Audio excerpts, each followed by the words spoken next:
There are summers when the fate of an entire continent hangs on a single point.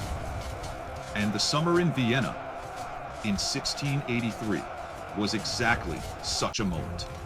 From the southeast, 300,000 Ottoman soldiers rose like a sea of iron banners, crossing Belgrade, Buda, the Balkan valleys, advancing along the Danube as the final surge of an empire accustomed to victory. On Vienna's fractured walls, barely 15,000 souls remained, fighting not for triumph, but for survival. They understood that if the city fell, the world behind them would fall with it. This was not merely a siege. It is where the crescent moon meets the cross, where two civilizations, Islam and Christianity, tested who would remain to write the next chapter of history.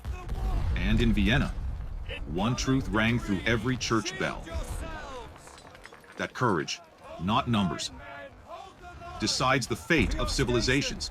If Vienna fell, the spiritual heart of Christian Europe would swing open, and the colors of the continent would change within a single generation. But to understand why this battle carried the full weight of history, we must return to the first wound that never truly closed: the Siege of Vienna in 1529. The first Ottoman siege under Suleiman the Magnificent was more than a military failure. In the Tabakat al-Mulk, chroniclers wrote that the Eastern Storm halted before the heart of Europe, a rare admission of imperial limits. But the memory ran deeper, back to Albalena in 1457. Barletti records that 40,000 Ottoman soldiers dissolved in the Albanian fog, a blow to Istanbul's pride that never healed. Albalena became a warning. Vienna 1529 became a vow of vengeance. By the late 17th century, Europe fractured like never before. France challenged Habsburg power. Catholic and Protestant states mistrusted one another after decades of conflict. It was the perfect moment for an old ambition to rise again. In Istanbul, Sultan Mehmed IV dreamed of restoring Ottoman glory. But it was the Grand Vizier, Kara Mustafa Pasha, described by Siladar as ambitious and convinced of destiny, who turned that dream into war. Unlike the movies, medieval war was not about honor or splendor. It was taxes, grain, trade routes, and control of the Danube's wealth. And to settle a debt spanning more than 2 centuries, the empire raised not only an army, but the obsession with its history. Kara Mustafa Pasha was proud, disciplined, and dangerous because he believed too deeply in destiny. He saw himself chosen to finish what Suleiman left undone, a victory capable of redrawing Europe. Siladar records his words to Sultan Mehmed IV: "Let me take Vienna, and I will open the road to all of Europe." The Sultan agreed, and thus one of the largest military campaigns of the 17th century began its march. In the spring of 1683, the empire gathered its full strength. Janissaries in white turbans marched beside armored Sipahi cavalry. Tatar horsemen from the steppe howled sacred cries into dust and wind. Behind them, engineers, miners, sappers, and gunners pulled wagons of grain, gunpowder, pontoon bridges, and cannons weighing tons. Nearly 300,000 people moved west, like a river of metal overflowing its banks. This was not merely an army, but a nation on the march. A nation carrying faith, pride, and an unpaid debt of history. Their objective was unmistakable: crush the Habsburgs, seize Vienna, and push the Ottoman frontier deep into Central Europe. Across the border, Emperor Leopold I hesitated. He saw Christendom fractured, allies mistrusting each other, and Vienna abandoned at the moment it needed unity most. And as the Ottoman advance drew near, he fled to Linz, leaving his capital to face its fate without him. When Leopold I fled Vienna, he left behind a city without its sovereign, and barely 15,000 souls to stand against a swelling storm. The man entrusted with that impossible burden was Count Ernst Rüdiger von Starhemberg. Starhemberg possessed iron resolve. Yet on the night Vienna trembled, he too felt fear. Fear of failure, fear of responsibility, fear that if he fell, an entire civilization would collapse with him. In a letter sent to the emperor in Linz, he wrote, "If this city falls, we will have no frontier left to defend." But when dawn came, he rose like a man who no longer had the luxury of retreat. He sealed every gate and called the entire populace to arms. Men hauled sand and bricks to the ramparts. Women carried water, food, and cloth for the wounded. Children dashed through broken streets with gunpowder for the cannons. The sound of hammers, church bells, and desperate breaths fused into one trembling rhythm. And on the 14th of July, the horizon turned black, heralding what Vienna had never dared to confront. But what Starhemberg did not know was that the noose was closing far faster than anyone imagined. The Ottomans arrived, not with a shout, but with the silence that precedes a storm. Then, suddenly, the plain outside Vienna vanished beneath endless rows of tents, rising like a field of iron in a single day. At the center stood Kara Mustafa's great green pavilion, a silent declaration that he did not see Vienna as an opponent, but as a harvest. On the first night, the people of Vienna watched a ring of fire tighten around them. Thousands of campfires lit the horizon, and with each flame, hope inside the walls dimmed a little more. The wind carried smoke, the scent of horses, and something heavier, the certainty of a long siege. When the Ottoman guns opened, Vienna understood the true beginning. The walls shook, stones shattered, church roofs collapsed under the early bombardment. No corner of the city remained untouched. By mid-July, Vienna was breaking. Food was nearly gone. Waste flooded narrow streets. Disease crept through crowded alleys. The dead were buried quickly in courtyards, because nowhere else was safe. Starhemberg reorganized the defenses. The elderly patrolled the walls at night. Women carried water and stone. Children ran across cracked streets to deliver powder to the guns. Vienna no longer separated soldiers from citizens. Everyone stood on the same line. But what terrified the city most was not the hunger, nor the guns. It was the uncertainty of the Ottoman plan. No one knew how many enemies stood outside. No one knew where the main assault would strike. And in war, the unknown is often deadlier than what is seen. Below Vienna's walls, a second war was unfolding. Silent, unseen, and far more merciless than anything above ground. From his green pavilion, Kara Mustafa watched with calculated patience. He wanted Vienna intact, a gift worthy of the Sultan. So he ordered the sappers forward, not the soldiers. Ottoman mining times began carving into the soil, inch by inch. Timber supports creaked under the weight of the earth. Gunpowder kegs were dragged through darkness, following techniques recorded in Ottoman, sapping manuals, and older Byzantine mining traditions. Every tunnel was a gamble. Every meter gained paid for in breath and fear. Inside the city, the defenders answered in kind. Countermines were dug toward the faintest tremor, the softest scrape of metal. Men pressed their ears to the ground, navigating a battlefield they could not see. A blind war in shifting clay. De Re Militari called this form of combat a sunless hell. And Vienna now understood the phrase with painful clarity. Some nights, the tunnels met. No formation, no room to maneuver. Only a dim torch, a flash of steel, and desperate men fighting in a space too small to swing properly.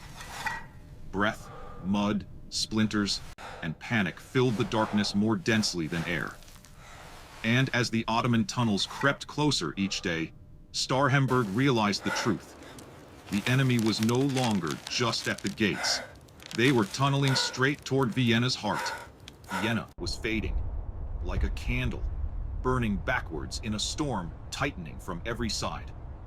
soldiers began to write journals, not to be remembered, but simply to remind themselves that they had once lived.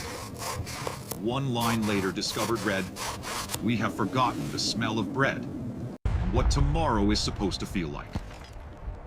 Starhemberg refused to collapse. His shoulder was torn, blood soaking into cold steel. Yet every dawn, he climbed the battlements so the city would know Vienna had not bowed. He did not promise victory. He promised the one thing the emperor never gave them, that he would not abandon them. Below the shattered streets, citizens searched every cellar, clawing for scraps of rotting food. Children chewed leather from old boots to silence their hunger. Priests walked ruined alleys, offering blessings to the dying with voices trembling like fading flames. And through despair, thick as gun smoke, the city still stood on a single fragile thread of belief. 2 more days. People Maybe whispered 3. that If if the others Vienna return, held we for might make just a it. few more days, the fate of Europe might shift. No one knew if it was true, but one thing was certain. In this moment of absolute exhaustion, the besiegers made the mistake that would force history to rewrite itself. Kara Mustafa believed victory was already his, and that pride began to blur every warning set before him. He wanted Vienna intact, a flawless trophy for the Sultan. And so he delayed the full assault, ignoring chances any seasoned siege commander would never have allowed to slip away. Pressure from the court pushed him further into defending his own strategy. Modern historians note he fought to satisfy his vision, not the battlefield's reality. Across the endless sea of tents, misinformation spread like wind. Scouts returned with fragments, a city on the brink. Yet none reported the silhouettes of Polish riders moving quietly through the northern forests. The fog of war draped itself over the Danube plain like a deceiving shroud. Kara Mustafa had no idea that time had already abandoned him, silently, decisively. He thought he was tightening the noose around Vienna. In truth, he was stepping deeper into a trap history had been preparing for months. And far to the north, a single decision had just been signed. A decision that would pivot the fate of an entire continent. Far to the north, inside a fortress buried in forests and mountains, King John III Sobieski opened a desperate letter from Vienna. The trembling lines read, "If this city falls, Europe will have no frontier left to stand on." He read it slowly, then looked at his commanders and spoke without ceremony. "If Vienna falls, we fall with it." No royal procession marked the decision. No drums, no banners, only a command that carried the weight of an entire civilization. Sobieski assembled his forces, the Winged Hussars. The warriors chroniclers would later call the Northern Wings.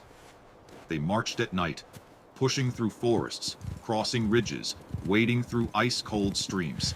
Every mile was a battle against exhaustion. Some soldiers collapsed and were buried in shallow earth beside the trail. Others froze, their hands still gripping their lances, as if refusing to surrender dignity itself. But the army did not stop.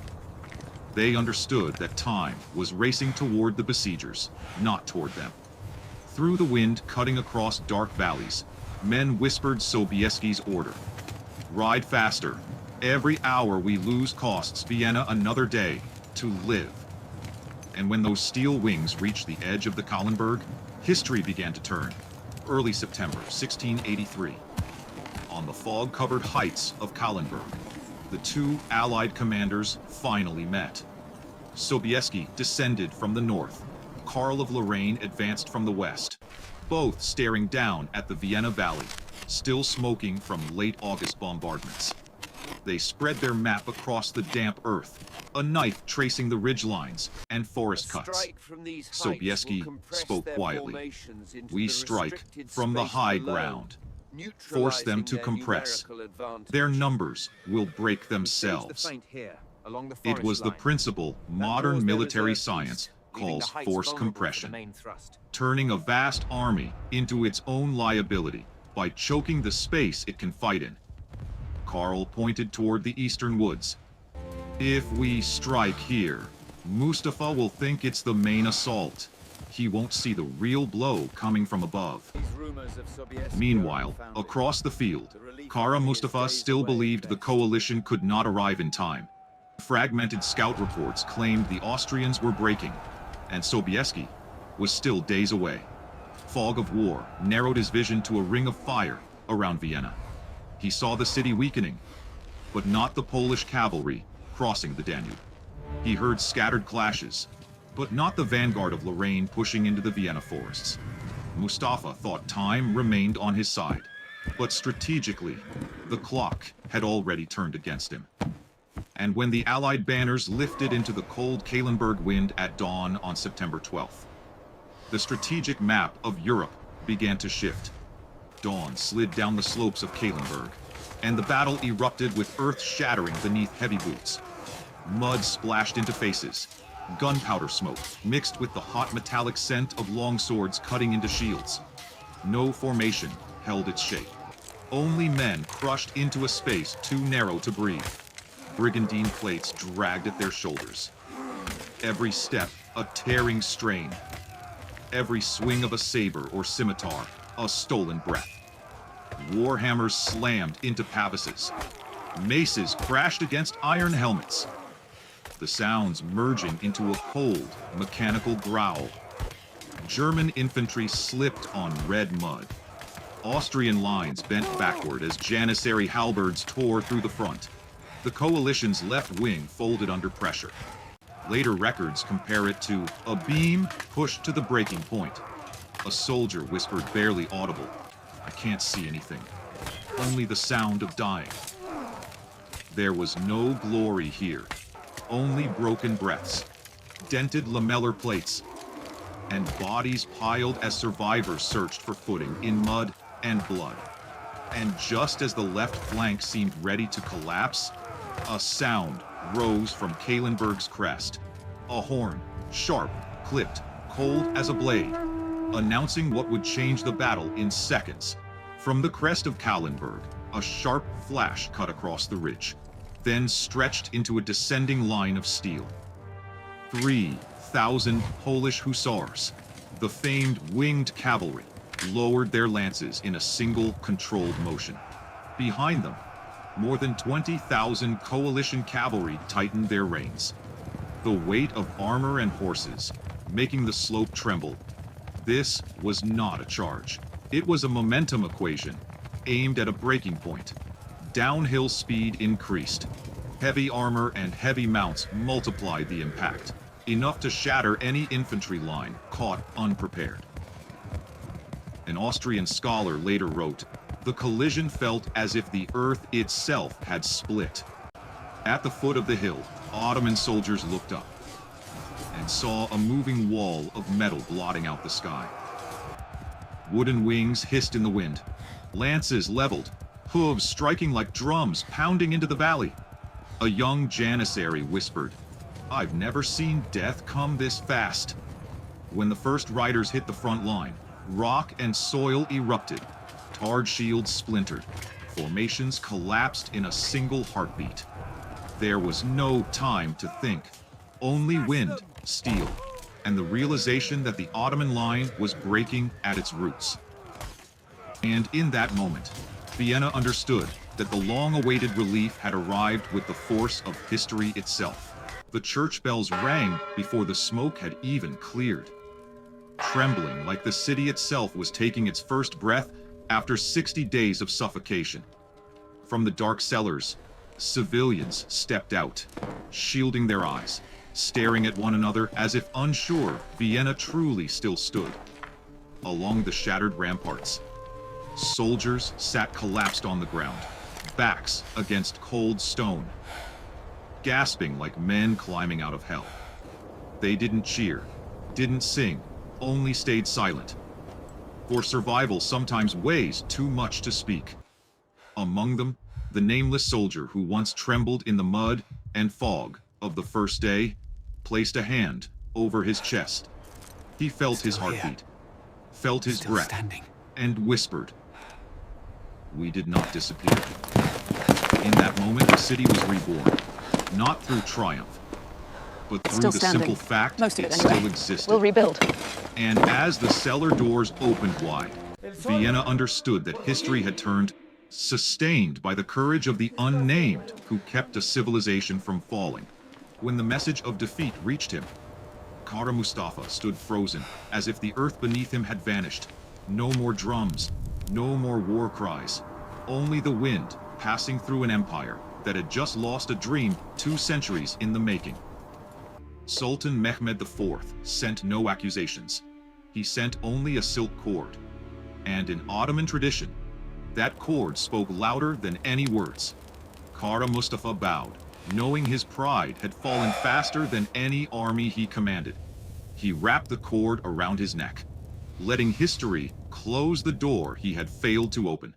From that moment forward, the empire would never expand again. Vienna had not merely survived.